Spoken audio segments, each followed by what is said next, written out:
வணக்கம் ஃப்ரெண்ட்ஸ், நம்ம இன்றைக்கி பார்க்கக்கூடிய கொஷின்ஸ் என்னென்னு பார்த்தீங்கன்னா TNPSC previous year maths questions தான் பார்த்துட்டு வரோம். ஆல்ரெடி ஒரு 75 கொஷின்ஸ் பார்த்துருக்கோம். இன்றைக்கி மிச்சம் உள்ள 5 கேள்விகள் பார்க்கலாம். ஸோ ஃபஸ்ட் கொஷின் பாருங்கள், பின்வருவனவற்றுள் பரப்பளவில் பெரியது என்ன? அதாவது ட்ரையாங்கிள்ஸோட ஏரியா கண்டுபிடிச்சி பார்க்கணும். அந்த கண்டுபிடிச்ச ஏரியாவில் எது ஹையஸ்ட்டு அப்படிங்கிறத நம்ம கண்டுபிடிக்கணும். லார்ஜர் ஏரியா அப்படிங்கிறத இந்த 4 ஆப்ஷனில் நம்ம செக் பண்ணணும். ஸோ ஒவ்வொன்றும் டிஃப்ரெண்ட் டைப்ஸ் ஆஃப் ஃபார்முலா வரும். ஏன்னா இப்போ அடிப்பக்கமும் உயரமும் கொடுத்துருந்தாங்கன்னா அந்த முக்கோணத்தோட பரப்பளவு கண்டுபிடிக்கிறதுக்கு ஃபார்முலா 1/2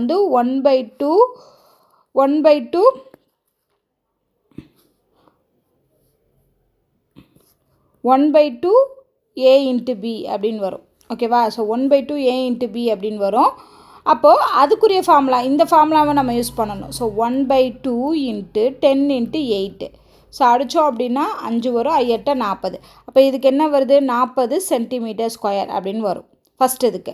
ஓகே, அடுத்ததுக்கு நம்ம பார்க்கலாம். ஸோ அடுத்ததுக்கு பார்க்கும்போது என்ன வரும்?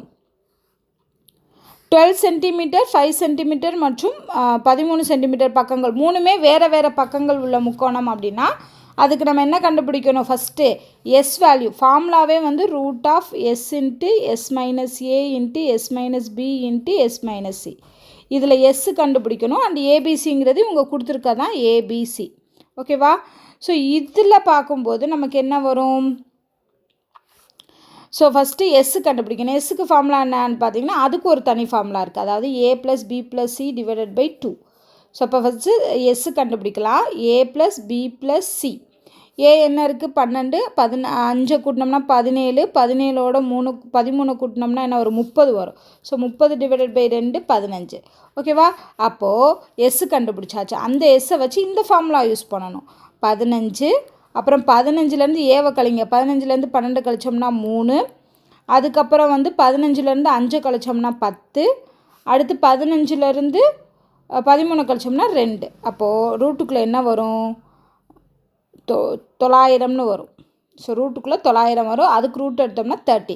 அப்போது இந்த முக்கோணத்தோட பரப்பளவுங்கிறது என்னது? 30. ஓகேவா? ஸோ இந்த முக்கோணத்தோட பரப்பளவு நமக்கு 30 வருது.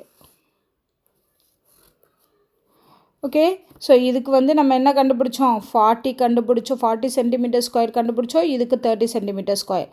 இதில் இருக்கிறத வரைக்கும் இப்போதைக்கு பார்த்திங்கன்னா ஏ தான் பிக்கஸ்ட். அடுத்தது பார்க்கலாம். 10 சென்டிமீட்டர் பக்கமுள்ள சமபக்க முக்கோணம். 3 பக்கங்களும் ஈக்குவலாக இருந்துச்சுன்னா அதுக்கு ஃபார்முலா என்னது? √3 divided by 4 into A square. A ஸ்கொயரில் அந்த ஏங்கிறது இங்கே இருக்கிறது. ஸோ அப்போ √3 டிவைடட் பை 4 இன்ட்டு 10 இன்ட்டு 10. ஓகேவா? ஸோ இதை சிம்பிளிஃபை பண்ணலாம். இதை அடித்தோம்னா 2 10. திருப்பி 2 அடித்தோம்னா 2 10. ஸோ 25 √3. √3யோட அதாவது மதிப்பு என்ன வரும்னா 1.73ன்னு வரும். ஸோ இதை மல்டிப்ளை பண்ணும்போது நமக்கு என்ன கிட்டத்தட்ட 43 பாயிண்ட் சம்திங் வரும்.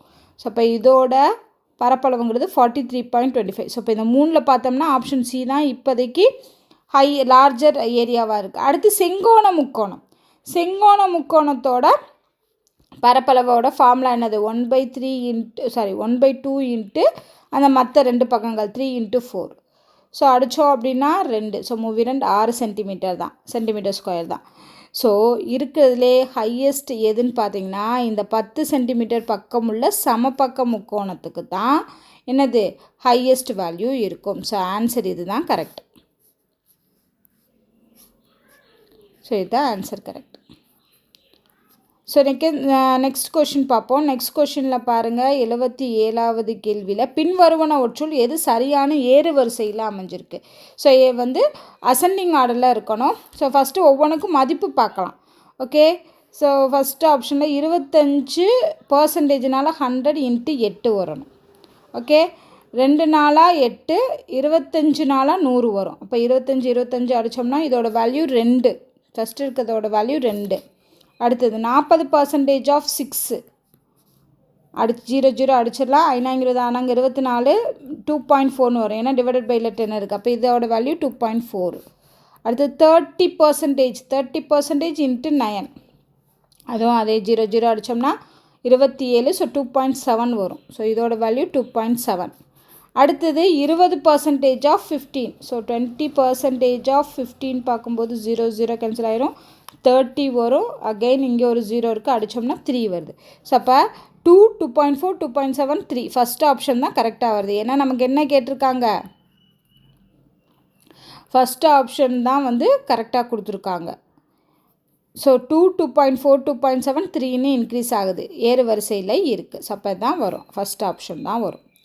அடுத்து மூணாவது கொஷின் பார்க்கலாம். மூணாவது கொஷின் பாருங்கள், ஒரு ஃபார்முலா ரிலேட்டடாக கொடுத்துருக்காங்க. ஸோ என்ன கொடுத்துருக்காங்கன்னு பாருங்கள், முதல் எண் ஒற்றை இயல் எண்களின் கூடுதலுக்கும் முதல் எண் இயல் எண்களின் கூடுதலுக்கும் உள்ள வித்தியாசம் என்ன? ஸோ ஃபார்முலா தெரியணும். ஆட் நம்பர்ஸோட சம்மு, ஃபஸ்ட்டு எண் ஆட் நம்பர்ஸோட சம்மு என்ன அப்படின்னு பார்த்தீங்கன்னா ஃபார்முலா வந்து என் ஸ்கொயர். இதுக்கும் அடுத்ததுக்கும் உள்ள டிஃப்ரென்ஸ் கண்டுபிடிக்கணும். அப்போ மைனஸ் ஆஃப் முதல் எண் இயல் எண்களின் கூடுதலுக்கு ஃபார்முலா என்ன, n into n + 1 divided by 2 so அப்போ இது ரெண்டையும் நம்ம என்ன பண்ணணும், கழிக்கணும். ஸோ அதுக்கு முன்னாடி என்ன மல்டிப்ளை பண்ணி எழுதிக்கலாம், n² + n டிவைடட் பை 2 வரும். இதில் என்ன பண்ணலாம், 2ஆல் குறுக்க பெருக்கும்போது 2n², ஏன்னா ஃபுல்லாக 2 எடுத்துடலாம். ஸோ அப்படிங்கிறப்போ 2n² மைனஸ் உள்ளே வந்துடும், -n² - n வரும். இப்போ 2n² -n² கழிச்சோம்னா ஒரே ஒரு n² வரும், -n டிவைடட் பை 2. இதுலேருந்து என்ன காமனாக எடுக்கலாமா, n எடுத்தோம்னா n - 1 டிவைடட் பை 2. ஸோ இதுதான் ஃபார்முலா. ஆன்சர் இதுக்கு n into n - 1 divided by 2, அதான் ஃபார்முலா வரும். அடுத்து ஃபேக்டரைசேஷன் பண்ண சொல்லியிருக்காங்க. ஸோ அதாவது ஃபேக்டரைசேஷன் பண்ணுறதுல x + y whole squared plus 9x + y plus 8. இது எந்த ஃபார்முலாமா இருக்குது, a² + 9a + 8 அந்த மாதிரி ஃபார்முலாவில் வருதா. இப்போ இங்கே ஏங்கிறத x + yயை வந்து நான் ஏன்னு எடுத்துக்கிறேன். அப்போ நமக்கு ஒரு அல்ஜிப்ரா எக்ஸ்ப்ரெஷன் கிடைக்கும், அல்ஜிப்ரிக் எக்ஸ்ப்ரெஷன் கிடைக்கும். அதை வச்சு நம்ம ஈஸியாக சால்வ் பண்ணலாம். இப்போ இதில் ஃபேக்டரைசேஷன் பண்ணணும். அப்போனா என்ன அர்த்தம், 2 நம்பரை பெருக்குனா 8 வரணும், கூட்டினா 9 வரணும். அப்படி நம்ம 8 பிரிக்கணும். எப்படி பிரிக்கலாம், 1 8 8ன்னு பிரிக்கலாமா, பெருக்கணும்னா 8 கிடச்சிரும், அதே இது கூட்டினோம்னா 9 கிடச்சிரும். அப்போ இந்த ஈக்குவேஷனோட 2 ஃபேக்டர்ஸ் என்ன வரும், a + 1, இன்னொன்று a + 8. இங்கே மைனஸில் வர சான்ஸே இல்லை. சரி, இப்போ ஏக்கு நம்ம ஆல்ரெடி என்ன எடுத்துருந்தோம், x + y, அதை தூக்கி இங்கே போடுங்க. அப்போ x + y + 1, அடுத்து x + y + 8. ஸோ இந்த ஆப்ஷன் எங்கே இருக்குது, செகண்டில் இருக்குது. ஸோ அப்போது இங்கே இருக்கக்கூடிய இந்த ஆப்ஷன் தான் கரெக்டு. ஸோ இந்த மாதிரிலாம் கொடுக்கும்போது ரிப்பீட் ஆகும்போது நம்ம என்ன பண்ணிக்கலாம், அதுக்கு பதிலாக வேறு ஒரு வேரியபிளை எடுத்துகிட்டு நம்ம சிம்பிளிஃபை பண்ணிவிட்டு கடைசியில் நம்ம என்ன பண்ணணும், அதை ரீப்ளேஸ் பண்ணணும். அவ்வளோதான். அடுத்து 80வது கேள்வி, லீப் இயர். ஒரு லீப் வருடத்தில் 53 வெள்ளிக்கிழமைகள் அல்லது 53 சனிக்கிழமைகள் வருவதற்கான நிகழ்தகவு என்ன, ப்ராபபிலிட்டி கேட்டிருக்காங்க. ஃபஸ்ட்டு லீப் இயர் அப்படின்னு எடுத்துக்கிட்டோம்னா லீப் இயரோட டேஸ் எவ்வளோ, லீப் இயருக்கு வந்து 366 டேஸ் இருக்கும். இதை 7ஆல் வகுத்தோம்னா 52 வீக்ஸும் மிச்சம் 2 டேஸும் ஆட் டேஸும் கிடைக்கும், 2 ஆட் டேஸ் கிடைக்கும். அப்போ மொத்தம் எத்தனை இருக்கணும், 53 வெள்ளிக்கிழமை. அப்போ கண்டிப்பாக 52 வாரத்தில் 52 வெள்ளிக்கிழமையோ அல்லது 52 சனிக்கிழமையோ கன்ஃபார்மாக இருக்குமா, ஓகே 52 இருக்கும்.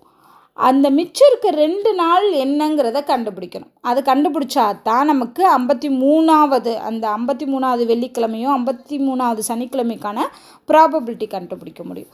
ஓகே, இப்போ இந்த 2 டே வந்து என்னென்ன பாசிபிலிட்டிஸில் வரும், Sunday Monday, Monday Tuesday, Tuesday Wednesday, Wednesday Thursday, Thursday Friday, அப்புறம் Friday Saturday, Saturday Sunday, again Sunday Monday. அப்போது இந்த 2 டேங்கிறது என்னென்ன காம்பினேஷனில் வரும், 1 2 3 4 5 6 7 7 காம்பினேஷனில் வரும். அந்த 7 காம்பினேஷனில் ஏன்னா டோட்டல் காம்பினேஷன் 7, அதில் எனக்கு அவங்க கேட்டிருக்க பாசிபிலிட்டிக்கு பார்க்குறோம். 53 ஃப்ரைடேஸ் ஆர் சாட்டர்டே. அப்போ ஒன்று ஃப்ரைடேவாக இருக்கலாம், இல்லை சாட்டர்டேவாக இருக்கலாம். ஸோ ஃப்ரைடேவாக இருக்கிறது எந்தெந்த ஆப்ஷன், 1 2.